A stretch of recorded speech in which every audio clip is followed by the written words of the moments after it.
మగాడైతే మంచి భర్తని భార్య దగ్గర సర్టిఫికెట్ తీసుకోవాలి, ఆడదైతే మంచి కోడలని అత్తగారి దగ్గర సర్టిఫికెట్ తీసుకోవాలి. చేతిలో డిగ్రీ సర్టిఫికెట్, శాలరీ సర్టిఫికెట్ ఉన్నాయనే పొగర్తో మీ అత్తగారి దగ్గర రాలుగాయ పిల్లనే సర్టిఫికెట్ తెచ్చుకున్నావు కదితే పాపిష్టిదాన్ని.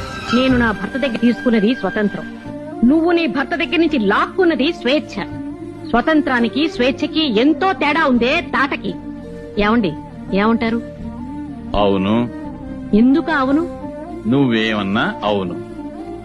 అమ్మ ఏమన్నా గంగిరెద్దుల తలపడమేనా మీ పని? అవును. అనంతలక్ష్మి, కొంచెం కాఫీ ఇస్తావా? ఇదిగో వస్తున్నానట్టయ్యా.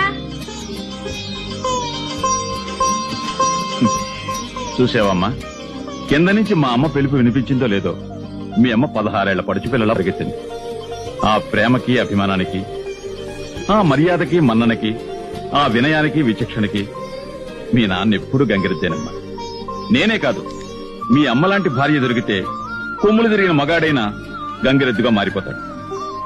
కానీ నీలాంటి భార్య దొరికితే గంగిగోవు లాంటి మగాడైనా ఆంబోత ఎదురు తిరుగుతాడు.